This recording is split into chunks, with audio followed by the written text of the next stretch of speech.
Good evening, everybody. Welcome to the 2025 Giller Book Club. I'm Jacob Alvarado, and I'll be your host for tonight. A couple quick reminders before we get things going. First of all, please make sure to have your Zoom on a side-by-side view for the best possible viewing experience. Also note that our conversation will be followed by a Q&A period, so if you have any questions for our author today, please submit them using the Q&A feature at the bottom of your screen. It's now my profound pleasure to introduce to you our interviewer for this evening, Wayne Grady. Wayne is the author of 20 books of fiction and nonfiction. His books of science and nature include The Great Lakes, A Natural History of a Changing Region, Tree, A Life Story, co-authored with David Suzuki, and most recently, Pandexicon, How the Language of the Pandemic Defined Our New Cultural Reality. His novel Emancipation Day was longlisted for the Giller Prize and won the Amazon Canada First Novel Award, and The Good Father was listed by the CBC as one of the best novels of 2021. Wayne is also the Governor General's award-winning translator of 14 novels from French into English. With his wife, writer Marilyn Simons, he divides his time between Kingston, Ontario, and San Miguel de Allende, Mexico. Tonight, Wayne will be interviewing Loghan Paylor, whose fabulous novel, The Cure for Drowning, was longlisted for the Giller Prize last year. Now, without further ado, I'll hand things over now to Loghan and Wayne. Take it away, guys. Thank you, Jacob, and welcome, Loghan. I'm going to introduce Loghan, and then we're going to get into the session. Loghan Paylor is a queer trans author who lives in Abbotsford, British Columbia, and I think is joining us tonight from Calgary. Their short fiction and essays have appeared in Room and Prairie Fire, among others, and Paylor has a master's degree in creative writing from the University of British Columbia and a day job as a professional geek. Maybe we should be interviewing you about being a professional geek. The Cure for Drowning is their first novel. The book was longlisted for the 2024 Giller Prize, as Jacob mentioned, and named the Globe and Mail Best Book of 2024. Loghan, welcome to the Giller Book Club. Thank you so much for having me. It's such a pleasure. I believe you're going to start off tonight with a short reading from The Cure for Drowning. Can you tell us a bit about where in the novel the reading is taking place? Yeah, absolutely. So my short reading tonight is from the very beginning of part 1. So it takes place in April 1939 in a small fictional Ontario town. Kit. The 5 o'clock passenger train from Toronto only came through on Fridays, and it wasn't always easy to steal away from my chores in time to meet it. As the sun began to draw lower, I took my chance, riding out of the gate on the pretense of tracking a fox to its den. The vixen easily gave me the slip, as I expected, but she led me across the road and along the river. Soon I was down the valley and 3 fields over, where the train whistled in the distance. I put my heels to my horse, and we began our headlong rush to the tracks. The game was to race the train to the far end of the fields, catching it before it disappeared into the trees and out onto the narrow railway bridge over the river. Between the uneven ground, the gopher holes, and the cedar rail fences, it was an incredibly foolish game.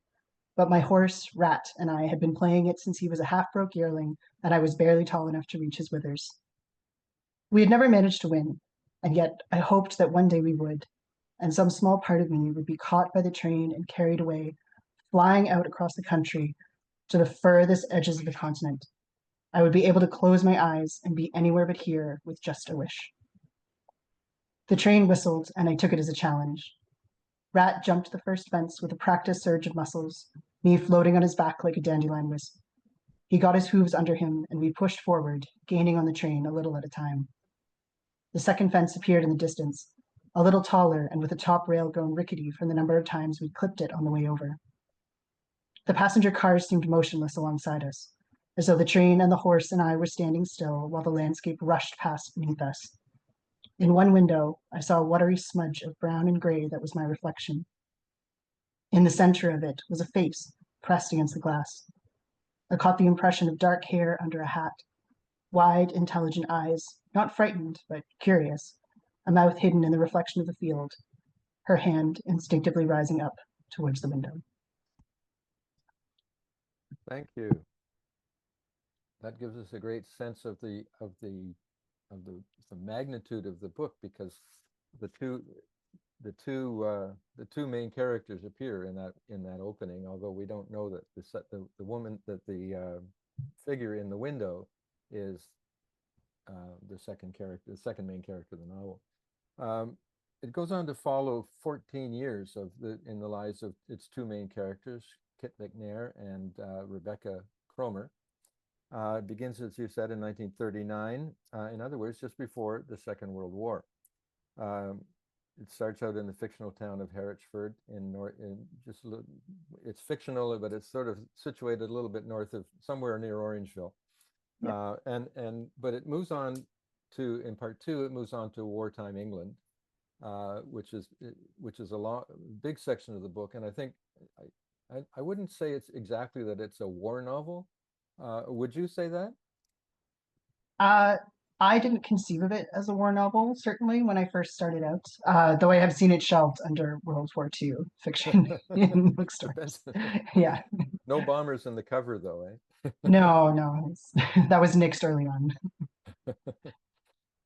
So why did you decide, you could have set it anywhere, obviously. So why did you decide to set it during the war, or most of it during the war and after the war? The reason I thought it was a war novel is because the war really changes the two characters, and it changed the world, but it changed those two characters quite profoundly, and they both acknowledge those changes later on in the book. So what were you thinking about when you decided to set it during the war, especially given its themes?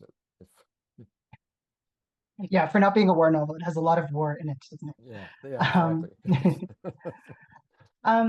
I had a few things in mind. So I knew that I wanted to write a novel that incorporated queer and trans Canadian history. Mm-hmm.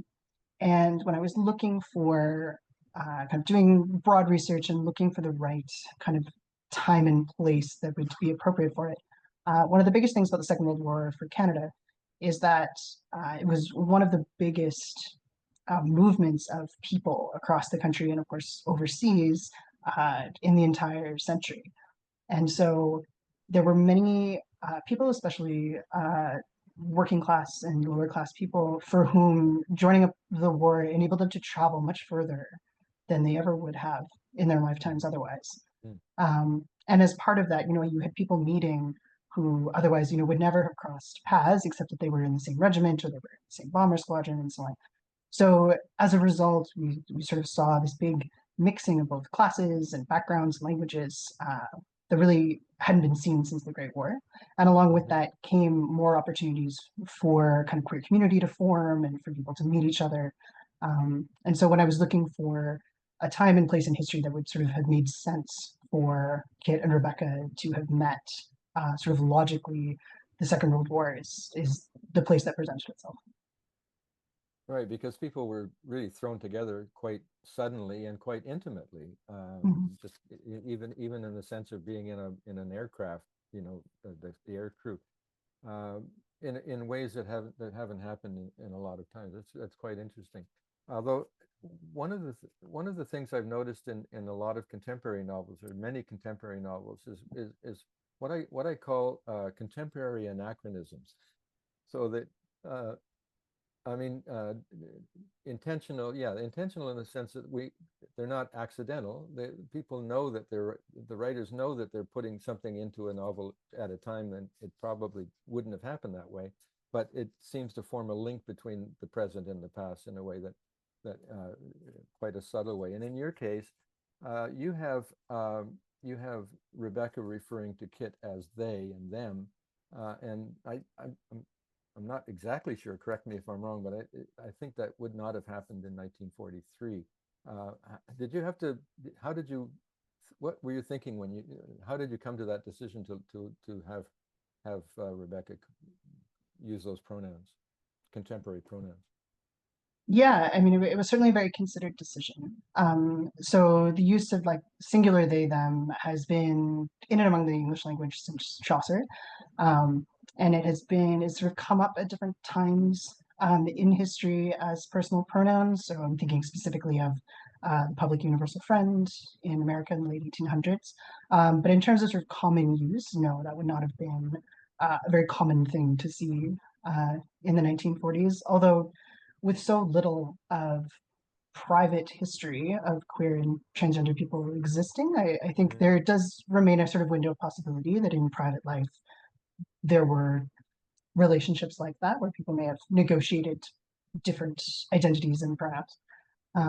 But certainly in terms of anachronism, my goal was to sort of draw a link, as you said, between the present and the past, and to, rather than looking back in history and trying to really sort of stamp a contemporary understanding of sexuality and gender onto the 1940s, my goal instead was to really draw a link and to highlight that sense of kinship, because there absolutely are many, many people throughout history where I read their writing or I read their diaries and come across history of their life, and I do feel a kinship and a sense of familiarity with it. And so while my understanding in 2025 may be very different from how someone saw themselves in 1939, I think that there's more overlap there than difference. And it was important for me to highlight that.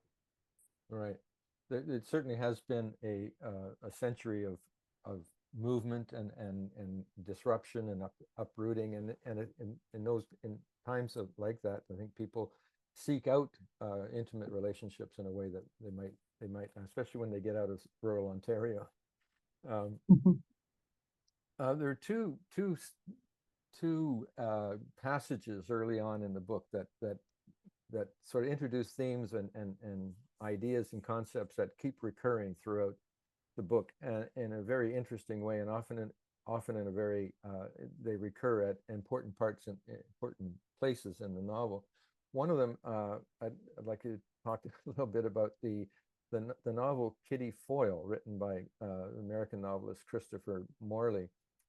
Both Kit and Rebekah are reading that book, and the book, it keeps coming up throughout the, they're packing it, it gets destroyed at one point, and it's a very interesting book. First of all, the name Kit, I'd like to talk a little bit about how you settled on that name, but the writer Christopher Morley, his nickname was Kit. He was known as Kit Morley. The book's title is Kitty Foyle, and the Kitty in the book was her name was Kitty. I guess it's short for, what was Kitty short for in the book? I can't remember. I think it was Kathleen, but I could be very wrong about that. Yeah, probably. But also when Kit joins the Air Force, he assumes the name Christopher from borrowed ID that he got. So there's the name Kit and Christopher and Kathleen sort of come up quite a lot in the book. Talk a little bit about how that happened and what you were thinking about at that time. Yeah, so I mean, the novel Kitty Foyle, there were previous drafts with other books. Instead, as I kind of noodled around with, I needed a novel that was historically accurate to that time period, that would have been published in 1939, and that would have been issued as an army edition during the Second World War, because there were many novels they sort of printed special editions that were distributed to Canadian forces and also sent overseas. And Kitty Foyle was one of them? Kitty Foyle was one of them, yeah. Wow. Yeah, so I knew early on I wanted there to be a book that they had both read separately without being aware that they both had, but it was definitely a bit of a puzzle trying to find the right one.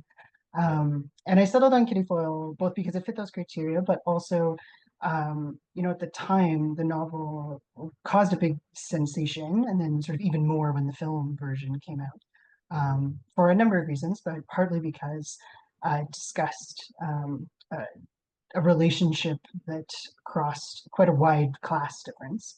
And it was also a novel that sort of very openly, for the time, discussed abortion. And especially given some of Rebekah's storyline and so on, it felt like a good fit for many of the other themes that I was working on. And then, of course, all the kit worked too. Yeah. Yeah, the kits are quite phenomenal. But it also, I mean, Kitty Foyle in that novel is quite. She breaks a whole lot of social barriers, and she has an affair out of wedlock. She gets pregnant, not unlike Rebekah in the novel, in your novel. So it's a perfect. It was if you hadn't found Kitty Foyle, you would have had to invent it. I think so. Yeah, less work for me, which was nice. It works very well. The other passage the other thing that keeps coming up in the novel is the story of the seals and selkies. Tell us a little bit about that. I mean, how you came upon that and what it means in the book. Yeah. So I've always had interest in folklore from around the world, ever since I was quite young.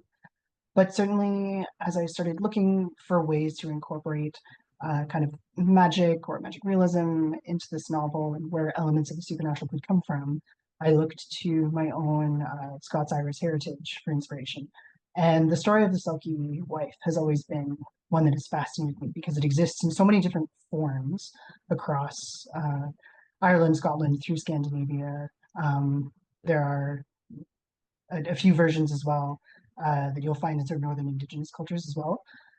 So it's a very I should sorry to interrupt, but I should say for someone listening who hasn't heard what a Selkie is. A Selkie is in Irish and Scottish folklore, both Irish and Scottish, is a seal that has the ability to transform into human shape. So that the idea of transforming into a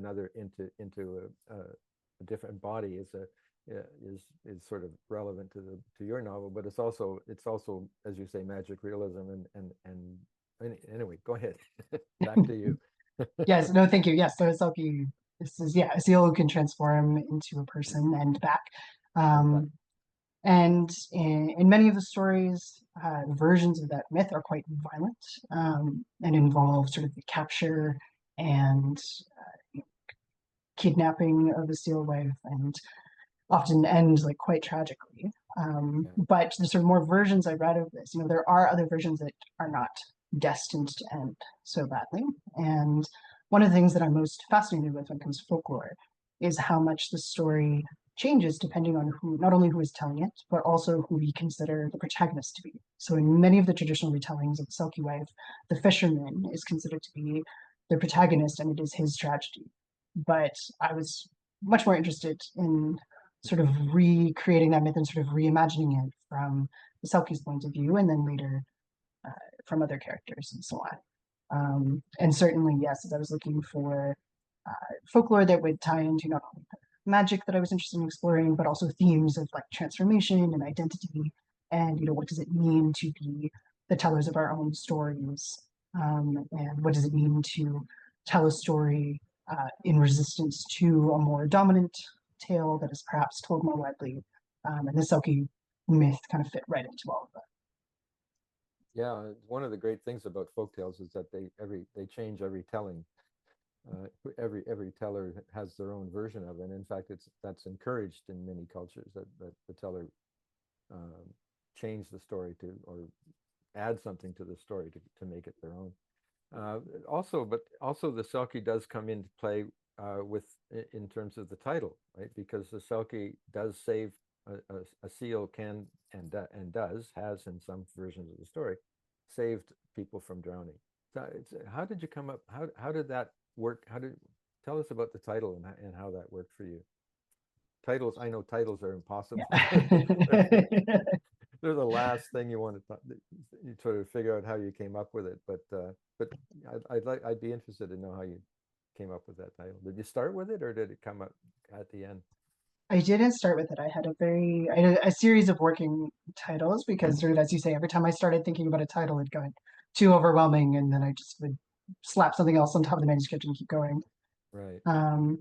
Yeah, I mean, The Cure for Drowning, I think I didn't have a sort of lightning bolt moment where it sort of struck me. I think it was a title that came together more slowly as the manuscript built. That title sort of came into clearer focus. And certainly by the time I was on more of a semi-final draft, that I felt, okay, this is the title that fits for me. And I was extremely grateful and thankful that my editor agreed and wanted to keep the title. Were the Selkies already in the book by that point? Yes. So you didn't add the Selkies in order to make the title work. You already had them there. So the title actually worked all by itself. Yeah, the Selkies were present in the narrative, I think, right from draft one. They went sort of through a few different versions. I kind of figured out the correct balance that I wanted between, historical and fiction and magic and so on. But yes, they were a through line from the beginning. At one point, I think it was it Landon, Kit's brother, who said that uh, said that that Rebekah saved him from drowning. That and which is that? Am I remembering that right? It's something at some point it seemed that what was the cure for drowning was the love of somebody else. Uh, am I Yeah. am I inventing that? Oh, And that's pretty much. And at one point, yeah, it's discussed that Landon was the one who pulls Kit out of the river as a child yeah, and saves them from drowning. Yeah. yeah, Um, so yeah, certainly that was, I get asked quite often, what is the meaning of the title? What is the cure for drowning? And yeah. I think, It's a Celtic.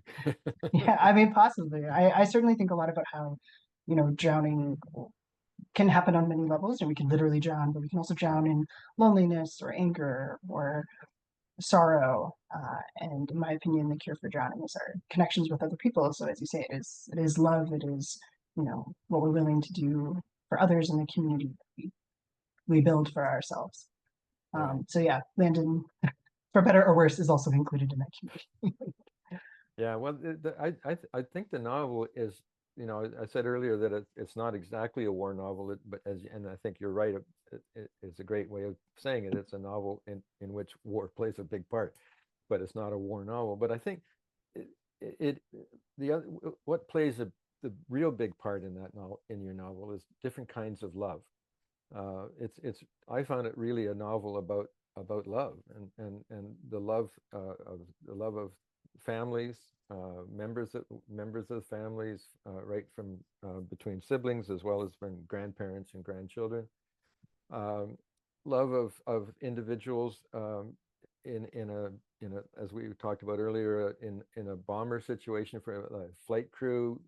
Those people were loved each other and had got to know each other. They lived, they ate, they slept in some cases, and it was that kind of love. And then but it's also about queer love, about the love in those days that dare not speak its name. Did you see it as love being the sort of the main theme of the novel, or the main thing you were exploring in the novel?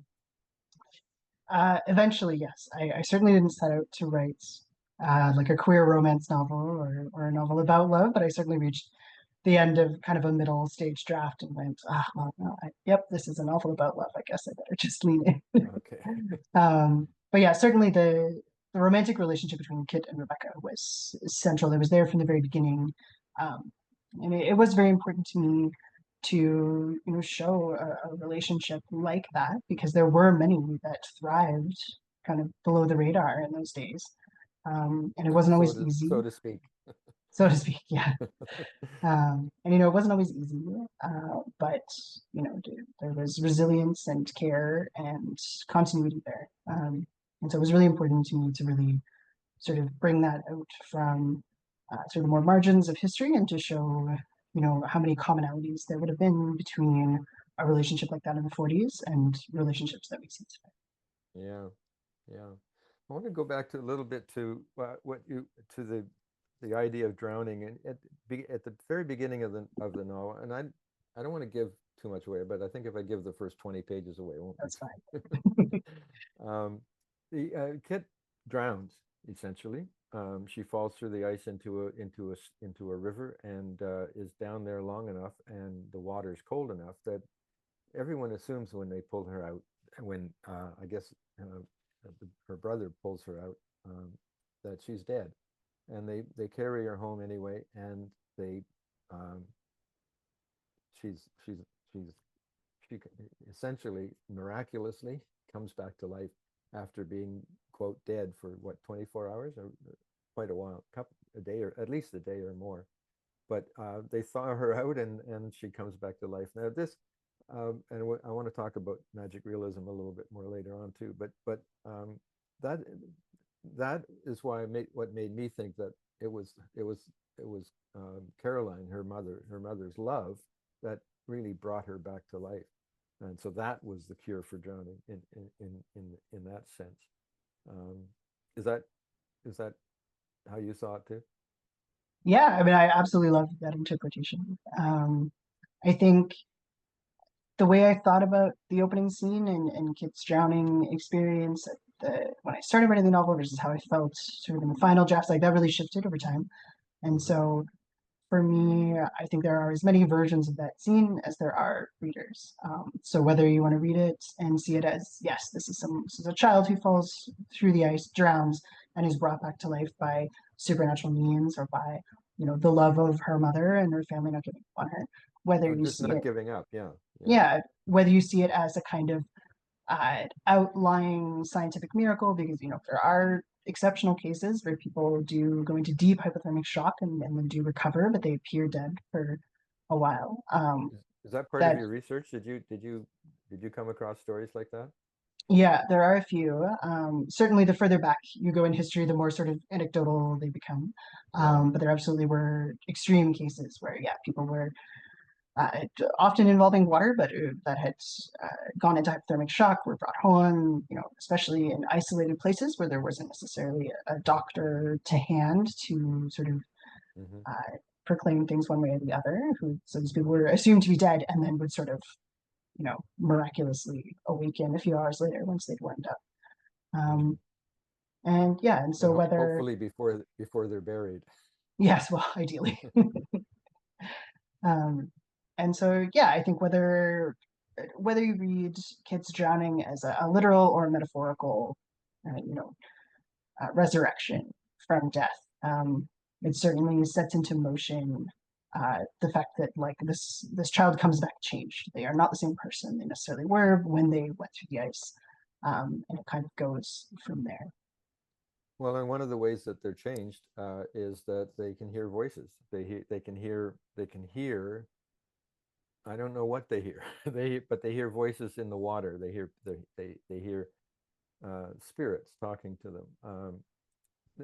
No, this is, we're 50 years past Gabriel Garcia Marquez and magic realism and all that, and we're used to, in fact, we enjoy hearing or reading stories in which reality becomes magical, and the magical is sort of blended seamlessly into what happens in an ordinary life. Are you a big fan of magic realism? Have you been sort of reading Latin American literature for in your to I prepare for the book? Yeah, I mean, I certainly enjoy magic realism. I don't know that I specifically went out and sort of um, like deliberately sought out and did a whole sort of reading course on it, but certainly it has been one of the genres that's had a big influence on my writing for many years. This is embarrassing because I'm going to blank on the name of the writer, but there's an incredible short story called The Night Face Up that I read when I was in high school. The Night Um, Face Up. The Night Face Up. Hmm. Um, and it was one of those stories, I was sort of 16, 17, and I read it and I went, oh, you can do that with writing? You're allowed to do that? Oh my goodness. So that story, I did go back and reread that one, sort of in preparation for writing the end of part 2 of this novel. Uh-huh. Um, Is it but a yeah, Latin American story? it is very embarrassed. Maybe someone in the Oh, chat can that's all quickly right. Google it and write the author's name. Somebody can do that and let us know Yeah, in chat. okay. But yeah, it was a wonderful story. But yeah, I've always been a fairly voracious and wide. I read anything and everything. Hmm. So Hmm. it was both magic realism, but also historical fiction and war novels and poetry and all kinds of things went into the reading Well, to prepare for this novel. well, yes, and one of the things I would say is that people say, "What's your novel about?" And it's impossible. It's about everything. It's about everything I've ever read and everything that's ever happened to me.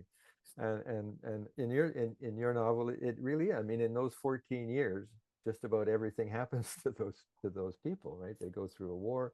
They live in they. I mean, I don't want to give too much away, but there's some really bad weather that they go through. There's a couple of drownings, couple of near drownings, I should say. Mhm. Um, the idea, one of the things about this, the Selkie story is that, as you said earlier, it doesn't end well in many versions of the story. Yours is, you've added your own version of the ending of this story. In fact, the very last line is a reference to the Selkie myth, and it are you very conscious of sort of the writer's ability, the writer's maybe mandate to make their own mark on traditional folk tales? I know many Indigenous writers have said that you know, that go ahead and, yes, you can tell the story, but make it new, make it your own. Mm. Oh, that's a good question. Just before I answer that, thank you to the attendee who found this. So The Night Face Up is by Julio Cortazar. I apologize for Cortazar, butchering yeah. Cortazar, yeah. Yeah, so the idea of retelling folklore, yeah, I mean, I think, you know, as someone growing up, there were very few stories that I saw someone like myself reflected, and I didn't see myself reflected almost anywhere in fiction. But folklore is something that really did resonate with me because it was full of characters who were tricksters, who could transform, who could change shape. There are, you know, in folklore across the world, there are many, many characters and figures who we would consider to be gender non-conforming and so on. And changelings, yes, exactly. Yeah. And so I wouldn't say that I necessarily set out with the intention to deliberately change the story, but I found that as I was writing my novel and the more I sort of thought about the Selkie myth and wrote different versions from different characters' points of view, I suppose it was kind of inevitable that I would end at sort of what I feel to be my version of the Selkie myth, and this idea that, you know, are they a seal? Are they a woman? You know, surely is something more eternal that exists beneath both of those identities that simply cannot be killed and cannot be drowned. Right. And if they are, they can be brought back. Yeah, exactly. You can do anything. Yeah. And of course, your first loyalty is to your own book, and you have to make that work in whatever way you can. Yes, ruthlessly. Ruthless. Yeah. Someone once said that when there's a writer in the family, that's the end of the family.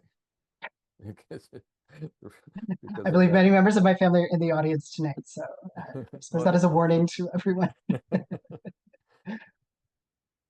So what are you working on now? Are you deep into the second novel, or the dreaded second novel? Dreaded second novel. Yes, I am puttering away on another project. I'm in those frustrating early stages where I'm just sort of wandering around in the weeds, doing a lot of things that look like not writing, just sort of letting the ideas spin up and percolate. It's not a sequel to The Cure for Drowning. I don't have any plans to write a sequel, though I reserve the right to change my mind at any point in the future.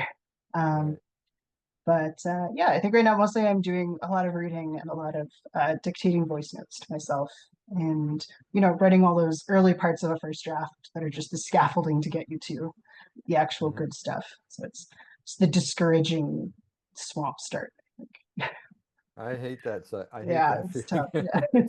Yeah. You really do look like you're not doing anything, you know, sort of maybe washing some dishes or something, and then, but you know, there's a lot going on inside. It actually is quite a nice part of writing, the sort of the thinking and absorbing things, and yeah. Well, I hope that it coalesces into something for you. So. Thank you. Yeah, the first one took me 6 years, so 6 years it might be a little bit, yeah.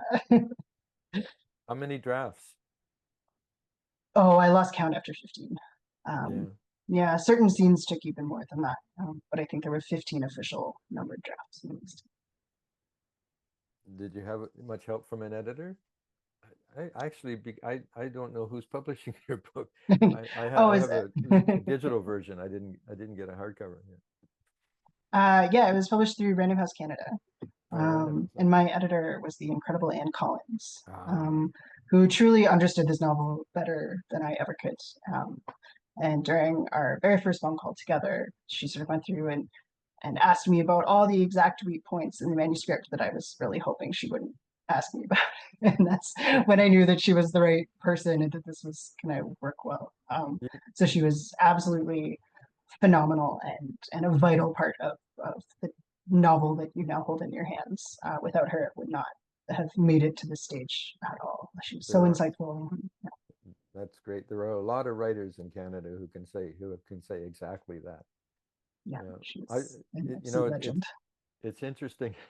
You often, in retrospect, you think, when you can identify in your head a section of the book that you hope she doesn't read, and hope she doesn't, hope she skips over that part. That's where the problem is.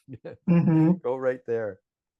Yeah, and she was wonderful. She held me absolutely accountable, did not let me wriggle out of anything, and it was absolutely for my own good. So I have nothing but gratitude for him. That's great.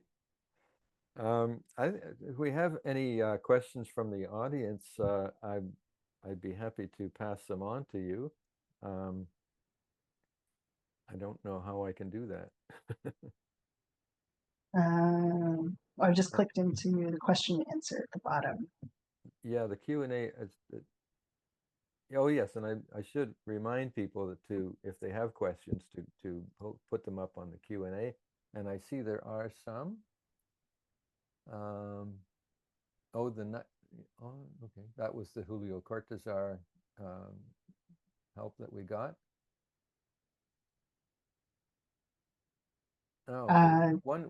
One question is that this listener thought that selkies are only found in the ocean, and how did you reconcile having the river setting? Oh, that's a really interesting question. Yeah. So I suppose in my mind, the sort of sprawling supernatural background was the idea that the selkies are in the ocean, and then the spirits that are in the river are related but not exactly the same. In my mind, they were a little closer to things like kelpies, which are, depending on the story you read, either amoral all the way to malevolent sort of fey entities. And yeah, so I suppose my sort of fairy tale logic was that because Kit's family, Kit is a descendant from a Selkie, they are sort of primed to be able to see and hear things that other people can't, including these sort of ambiguously amoral fey spirits in the forest and the river that sort of maybe have an agenda of their own. And that, but that the Selkies were part of the ocean. And part of the spirit world that is not. I mean, I think in my sense was that Kit sort of connected to a spirit level of the world that could go anywhere, and it's a novel. One listener would like to know, what was your path to publication for this novel? How did you end up with Anne Collins? I had submitted the novel to quite a number of places, and I had sort of sent it off, and it had been through a bunch of hands, and I had sort of said, okay, well, I'm going to put this on the back burner and focus on other things for a little while, thinking that I'll have months and months to wait. I won't hear anything. I'll just start on my own projects, and then I actually got a response quite quickly, and it really caught me off guard. So I had to really rearrange my life in order to sort of suddenly be in the stages of working with Anne and now editing this novel very seriously. And the early drafts of the novel was actually my master's thesis at the University of British Columbia, which you did with Kevin Chong, I understand. As my advisor. Yeah, was it Kevin? No, my advisor was Annabelle Lyon. Oh, okay. But yeah, Kevin's also at UBC, and he'd been my mentor at the Writers Studio at SFU. Right. I had been looking for a thesis project towards the end of my first year of my master's, and I'd had this sort of little idea niggling away in the back of my head about a historical novel that had trans and queer characters, and then sort of a little bit about the Air Force. So it was very helpful to have a very tight deadline to write to as a Right. thesis. So I finished my thesis, kind of the draft of the novel for that in the summer of 2020. And I took some time after that to sort of rework it and look it over before starting to submit it. So yeah, and then from starting to work with it, it was another 2 years of rewrites and drafts and copy editing for it. It was finally ready to be sent out into the world. Right.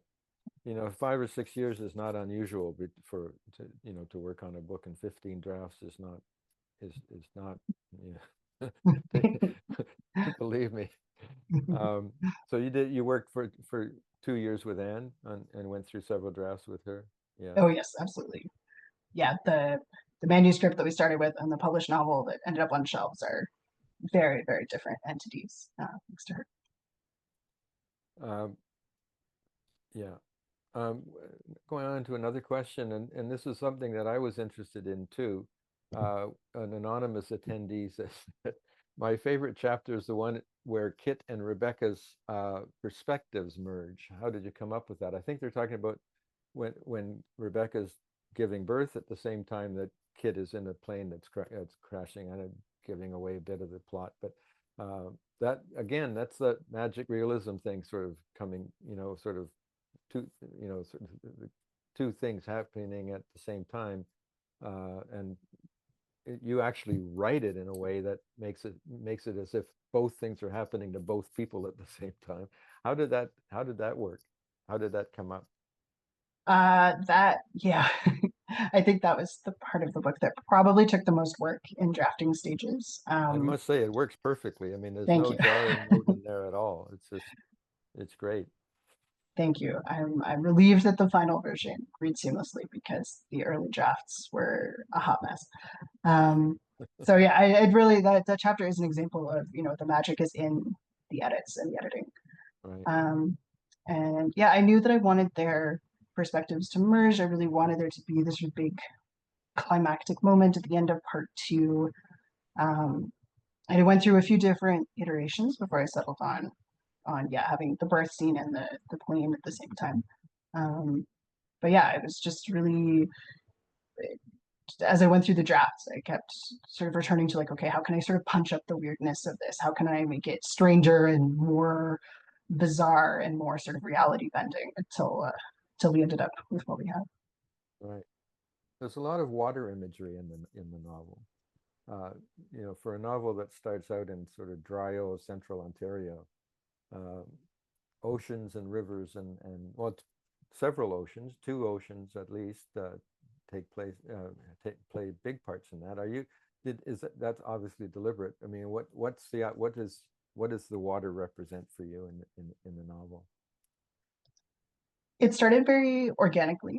I didn't really realize just how much water there was in the book until other readers pointed it out to me in early chats. And so yeah, it started out as an accident, and then I sort of continued by doing it on purpose. Yeah, and I think water can represent so many things, right? It has a long history of being associated with emotion and sort of the unconscious. I think often I have this sort of very romantic idea about how, all water on Earth has been here. It's all connected, right? Every molecule of water has been in the ocean. It's been in lakes. It's all connected through our weather systems. And so I suppose for me, it connects back to what we were talking about with the title of sort of the cure for drowning is our connection with other people and its community. And so in the same way, water is a way to connect to our ancestors, to connect to our communities. It is the one thing that joins us to not only all other humans, but every other living thing on the planet. And I suppose as someone who spent a long time looking for a connection to the past in terms of like queer and trans history in Canada, it's sometimes comforting to think that, the same water and the same oceans that, my ancestors swam in and drank, that water is still here on the planet. Right. I suppose it's my very washy romantic version. Yeah, it is a profound. I mean, obviously it's been a very powerful image in literature since Homer.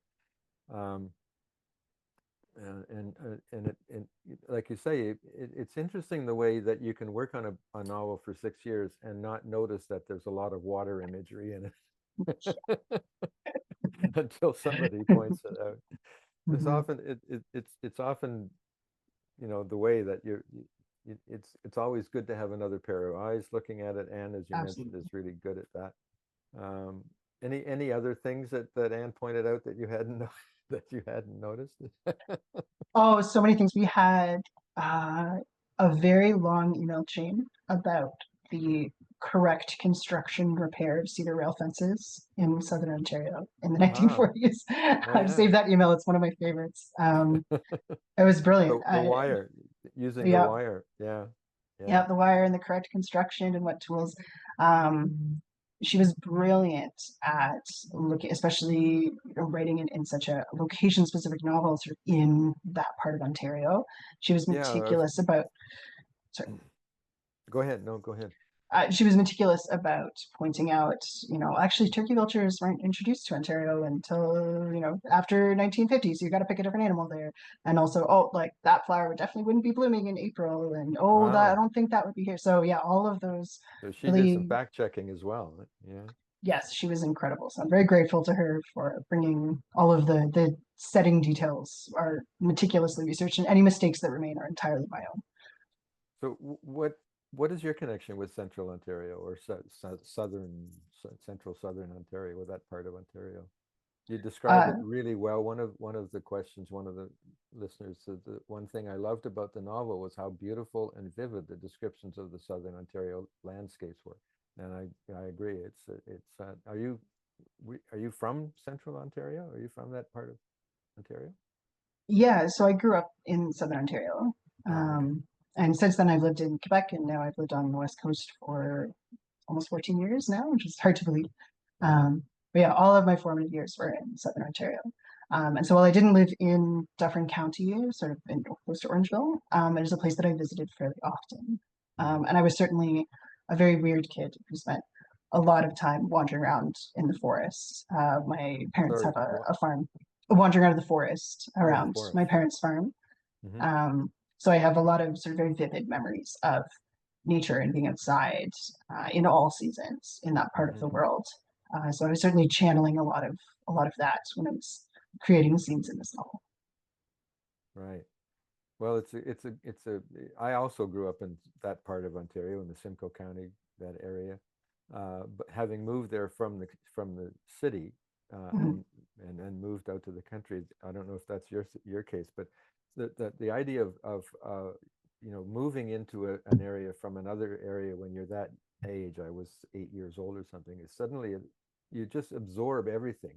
Everything becomes meaningful, and there are whole summers I can remember almost daily, uh, because it was so new and I was just absorbing things like at such a great rate. And you seem to have done that too. I mean, you brought that whole Ontario uh, landscape and ethos into vivid perspective in the first part, in the part one of the novel, and also in this later on when they come back to Ontario after um, after the war. One thing I was interested in was I hope, again, I'm not giving away plot. There's a tornado in the novel. Mhm. uh, how did you research that, or did you actually live through a tornado, or how did that come up? There was a tornado that came through my parents' farm when I was very, very young. Yeah. Yeah, miraculously left our house untouched. But it was a very sort of flashbulb memory for me. Wow. Um, so for this novel, I Was sort of that was that? supplemented. Yeah.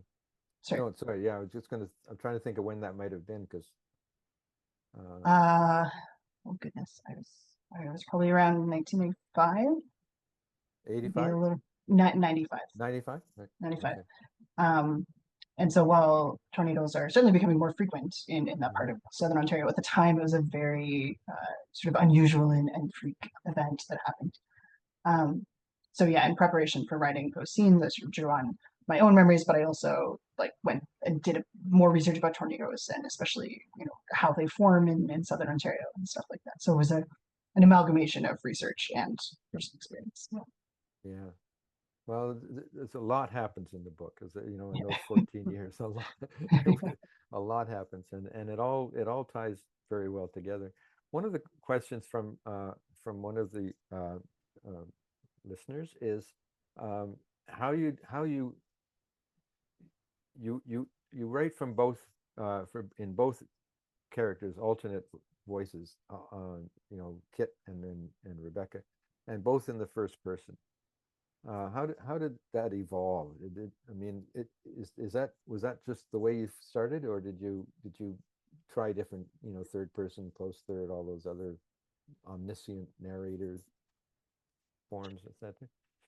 Certainly all the chapters that are written from Kit and Rebekah's perspective are in first person, and then there are sort of three scenes: the prologue, the epilogue, and there's a scene smack in the middle that are from like an omniscient third, and then one is from a close third. I broke all the rules. Sorry, and the last scene is from another person too. Yes, it's right. Yeah. I kind of broke all the rules that you're supposed to use. Yeah. Yeah. But when you write from the first person, it presents certain difficulties, right? It does. You can't write anything that person doesn't know, for example. Exactly. And so that I initially started out, Kit's voice was the strongest and sort of the first voice that came through for me. So early drafts were written all from Kit's point of view. And that was, I'm not going to say easy, but it certainly, Kit has a very opinionated, strong character voice. And so that sort of flowed.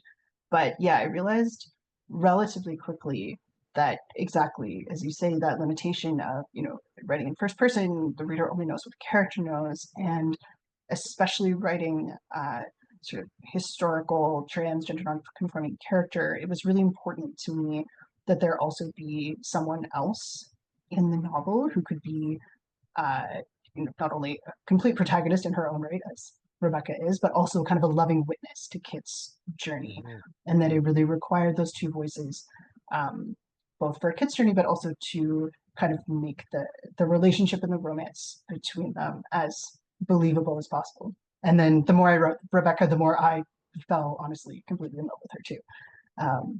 And there are certainly scenes in this novel that I wrote from both characters' points of view individually, and then went through and sort of chose who had the better camera angle, to see what worked best for the plot. Right. It's not unusual for the author to inhabit all the characters in the book, but certainly the two main characters. But it's interesting to have them sort of to try writing from the point of view of both of them and then choosing one. or was it choosing one or blending one?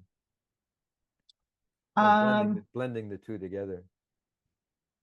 Usually it was choosing one. There are certain scenes that I would write from one protagonist's point of view, so I'd write it from Kit's point of view, and then just get really stuck with it and think like, this scene just isn't working, like what isn't working about it? And then I would sort of put that aside, and then I would write the same scene but from Rebekah's point of view. And then it would suddenly just click, and I would think, of course, I chose the wrong pair of eyes to look through, right? We need what Rebekah knows in this scene in order for it to make sense. Right, and that's where that first person comes in. You got if you can only write about what that person knows, you got to make sure that person knows what you want to impart. Yeah, exactly. Yeah. Someone would like to know if you have had any offers for movies. Not yet, but if anyone knows anyone, please let me know. That is a dream of mine. I would absolutely love to see this become like a mini series. I think a mini series, because there's so many settings, there's so many places that it goes. It would cost $75 million to make, but it would be really great. If anyone knows Elliot Page, who has a production company, please let me know. No, I would love to see it. And I'm a huge fan of like movie adaptations of books, but I especially love miniseries because it sort of gives you more time. So yes, fingers crossed, one day that will happen. What brought you to the West Coast? A lot of things. Mostly I just wanted to go live near the ocean, and then I never left. Like But no, Kit, like Rebekah and Kit. arguably, yes, that's, yeah.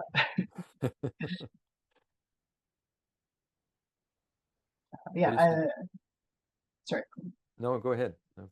Oh, just I love it. I love going back to Ontario and visiting, and Ontario will always have a very special place in my heart.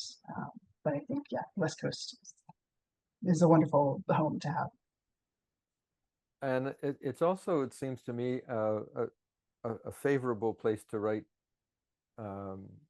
magic realism. I think the magic realism that came up from South America took hold in BC and Western Canada before it really penetrated into Ontario, into old staid, quiet Ontario.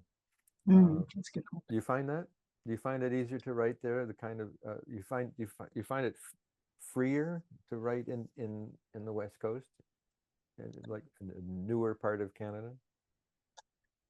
I don't know. I don't know if I would say it was easier, but I certainly appreciate that, in British Columbia, I live in a place where I have a lot of access to nature. So there's beautiful hikes and mountains, and being so close to nature has certainly been a big part of my inspiration. And yeah, definitely linked to the magic realism as well. Being, Yeah. spend enough time alone out of the wilderness, enough strange things, unexplainable things happen to me. So. How important is nature to you as a writer? Way more important than I would like to admit to myself. Anytime I get kind of blocked and not sure what to do next, I'm always infuriated to find that going for a hike somewhere, going or spending, a weekend afternoon at the beach or something, I come back and I instantly feel better.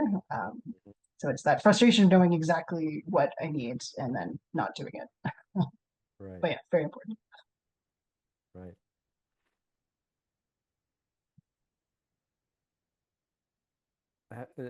You said that you're in your bio. You say that you've had short stories published in short fiction published in Room and in Prairie Fire. Did you started writing by writing short stories? So I actually started writing when I was in Montreal, when I had some of my first publications, and I worked briefly as a journalist. I worked as a theater critic. So this is one of the great downsides of transitioning in as an adult, because I changed my name, and so I have my list of publications as Logan Paylor is much shorter. But yeah, so I started somewhere else, but then yeah, short stories is where the majority of my publications are now. Oh, really? And you're still writing short stories? Yeah, I'm chipping away on them. It's different. It's a different mindset for writing short story. I mean, this is not news to anybody. But how do you find? I mean, how do you when you you say now you're in a kind of a trend into a space between novels or between books. Do you find yourself having ideas and then wondering whether it's a short story or a novel? Definitely. Yeah. Yeah, it's tough to sort of determine what size an idea should take, and sort of finding the right box that will fit it. So yeah, I found I've been distracting myself writing some nonfiction essays as to procrastinate working on my next novel. But yeah, it's when I used to teach at UBC in the creative writing program, and I taught creative nonfiction, and I used to tell myself and my students that anything you can do in fiction, you can do in nonfiction, in creative nonfiction.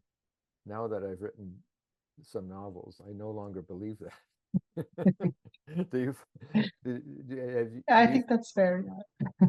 I used to think all you had to do to write nonfiction is find the right person, to write about that would normally instead of inventing a character, you find that character.